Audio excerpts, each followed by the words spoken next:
Você está ouvindo o ABC Cast, o podcast do ABC. Informação, inovação e conexão com a região metropolitana de São Paulo. ABC Cast, conectando você com informação de qualidade.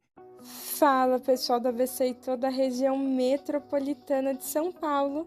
Tá começando agora mais um ABC Cast, o podcast oficial do portal ABC do ABC. E agora nessa segundona, que é para iniciar a semana sempre muito bem informado de tudo que tá rolando. E pode ser aqui no ABC, em São Paulo, no Brasil ou até mesmo no mundo. E aqui nessa conversa tem eu, Suzana Rezende, e divido os mix, divido a bancada com ele, João Pedro Melo. Fala, JP!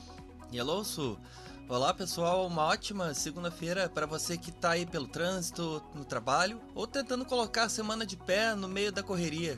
E no meio dessa dança entre trabalho, trânsito e muita pressa, antes mesmo do café esfriar, a gente vai direto para tudo que impacta na tua vida. Hoje a gente começa com um tema bem forte. É o caso do Henri Borel, que teve o seu julgamento adiado logo no primeiro dia. E também tem notícia de impacto para o dia a dia. Vacinação contra a gripe em São Bernardo, ação solidária em Itanhaém e mais famílias conseguindo conquistar a casa própria lá em São Carlos. E ainda tem investimento pesado no metrô de São Paulo com novos trens e promessa de melhora à mobilidade, além de um alerta internacional dos Estados Unidos em meio ao aumento das tensões globais. E por aqui tu já sabe como funciona: informação direta, contexto e análise para deixar o cenário mais nítido e o assunto no seu devido lugar. Então ajusta o volume do fone e do café, porque o ABCcast já está começando. É isso aí, a gente abre o programa de hoje falando do julgamento do Henri Borel, que ficou conhecido como caso Henri. Então olha só, JP ouvinte, após 5 anos de espera, o julgamento do caso Henri, que chocou o país inteiro, acabou sendo adiado logo no primeiro dia, lá no Tribunal do Júri, no Rio de Janeiro. Pois é, Su. Foi quase um banho de água fria logo na largada do julgamento. A defesa do ex-vereador Jairinho alegando não ter tido acesso a todas as provas do processo. Com isso, a sessão foi suspensa e o júri foi remarcado para o dia 22 de junho. E isso acabou gerando muita frustração, né? O pai do Henri, Leniel Borel, chegou a desabafar sobre a dor dessa longa espera e considerou a atitude da defesa um grande desrespeito à memória do filho. Total, né, Su? A juíza classificou a manobra da defesa como um ato contra a dignidade da justiça e até determinou que os advogados ressarçam os custos do adiamento.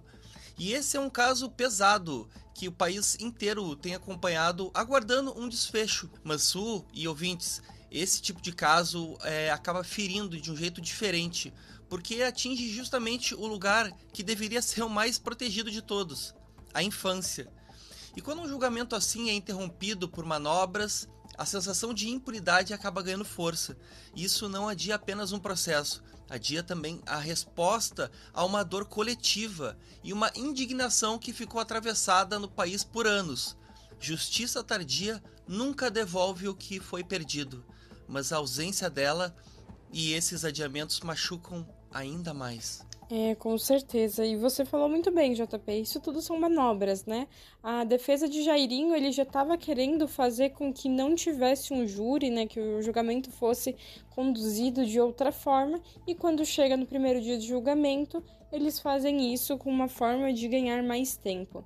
Já fazem 5 anos desde a morte de Henri Borel e quem sofre foi a família, né? Então o pai dele que tá aguardando ali que a justiça seja feita e, como o JP bem disse, não vai fazer com que ele volte, porém dá pelo menos uma micro sensação de que o que é certo foi feito e de quem causou isso à criança vai ser sim penalizado e vai ser sim responsabilizado, independente de quem seja. Jairinho era médico e vereador, então independente do cargo político dele ou de quem ele fosse, ele precisa ser responsabilizado caso assim a justiça decidir.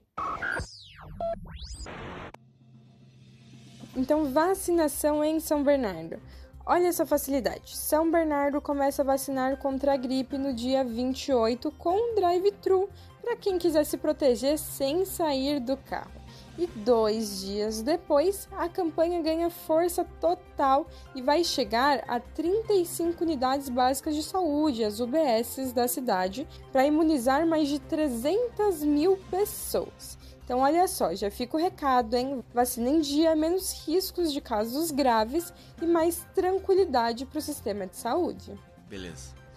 Tem clima bom de solidariedade no ar, hein? E Itanhaém vai ter bingo beneficente no dia 29 para ajudar a manter viva a tradicional festa do vinho. Além dos prêmios, ainda deve rolar uma rifa bem baratinha com chance de levar uma bike para casa. Tudo por uma causa que já dura mais de 300 anos. E é aquele evento que mistura diversão com propósito e mantém a cultura da cidade pulsando.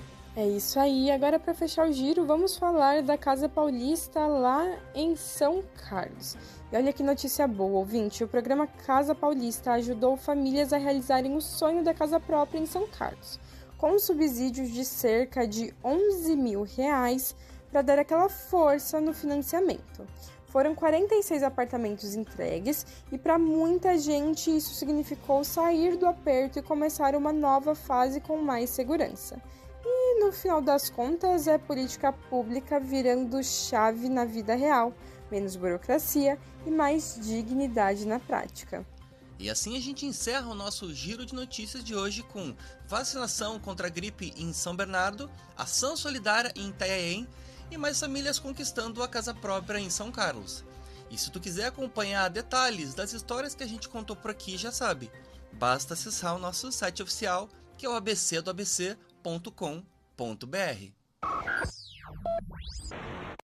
É isso aí, e como hoje é segunda-feira, tá na hora da gente passar pelas rodadas do esporte que aconteceram na semana passada e durante o final de semana. Infelizmente, o meu São Paulo perdeu, mas eu não vou comentar muito sobre isso não. Quem vai trazer essas notícias é o nosso repórter Gabriel de Jesus. É com você, Gabi. Olá, Suzana Rezende e João Pedro Melo. Olá, ouvintes do ABCcast. Hoje vamos para a correria do esporte. No sábado, o Palmeiras venceu São Paulo por 1-0 em pleno Morumbis, pela 8ª rodada do Campeonato Brasileiro. Ainda no sábado, acredite, JP, o Vasco, agora de Renato Gaúcho, venceu o Grêmio por 2-1 em São Januário, sendo que a equipe vascaína vem de 3 jogos invictos. Sem Neymar e Gabigol, o Santos foi até BH no domingo e ficou no empate sem gols contra o Cruzeiro, no Mineirão. O Inter bateu a Chapecoense por 2-0 no Beira-Rio. E para fechar o domingo, o Corinthians enfrentou o Flamengo na Neoquímica Arena e ficaram no empate em 1-1, sendo que o Mengão saiu na frente com o Lucas Paquetá e Yuri Alberto empatou para o Timão. No segundo tempo, Hugo Souza protagonizou uma grande defesa na cabeçada de Arrascaeta. Bom, JP, esses foram os destaques do futebol neste final de semana. Valeu, ouvinte! Até semana que vem! Boa, Gabriel. E agora eu voltei a falar sobre esportes e futebol, mais especificamente, né? Porque a gente passou por cima do Santos, passamos pela Chapecoense, e eu quero uma voz mais animada da próxima vez, porque a gente vai seguir subindo na tabela, ok? E segunda-feira a esportiva é sempre assim, um boletim emocional do país, com cidade acordando leve e acordando bem atravessada. Eu sei que, no fim, futebol continua sendo esse negócio curioso que muda o humor, e o meu humor tá muito melhor agora. Assunto de elevador e até tom da semana. Valeu, Gabriel. Boa semana. Muito bem, agora a gente vai falar de um alerta dos Estados Unidos. JP, o clima ficou tenso lá fora. Os Estados Unidos emitiram um alerta global pedindo que os cidadãos americanos redobrem a atenção ao viajar ou morar no exterior.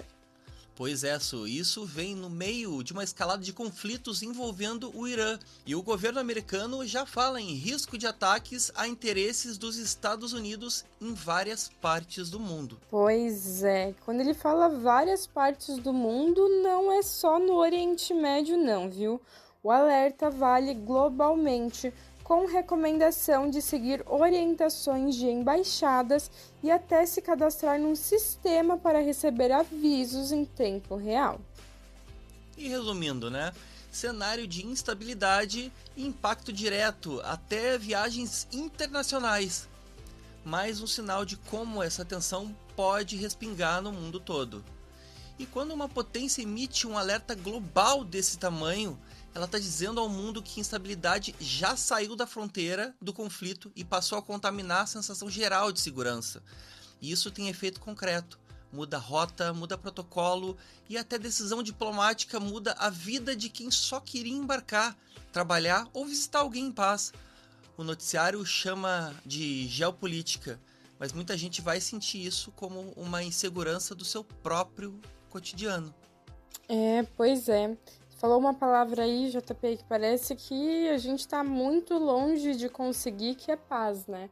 Agora, quem é cidadão americano não vai conseguir paz nem em outros países que, por enquanto, não estão em conflito com os Estados Unidos. E isso parece um tanto quanto irônico, né? Os Estados Unidos é o país da liberdade, mas, na verdade, quem nasceu dele, quem é seu cidadão, não tem liberdade para viajar pelo mundo, não tem liberdade de ter paz, que seria o principal atributo. Mas a gente continua observando as próximas jogadas do Donald Trump, que sempre impactam esse tabuleiro mundial. E agora vamos falar sobre o metrô de São Paulo. Olha essa novidade para quem depende do transporte, hein? O governo investiu mais de 3 bilhões de reais em 44 novos trens para o metrô. E não é pouca coisa não, viu? Esses trens vêm cheio de tecnologia. Tem ar-condicionado inteligente, entrada USB e até operação totalmente automatizada. E sem falar no visual, hein?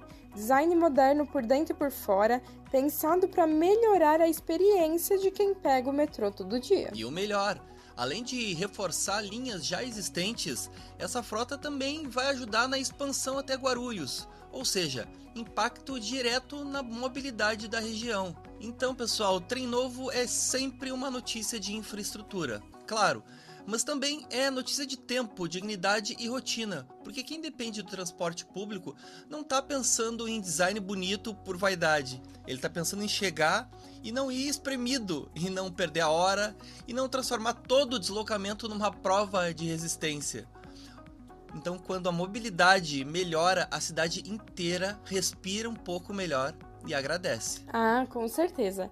Eu, como uma usuária assídua de metrôs e trens aqui em São Paulo, posso te dizer que duas mudanças estão fazendo muito a diferença para quem pega o metrô todo dia, né? Principalmente ali os metrôs que começaram a ser 24 horas durante o final de semana.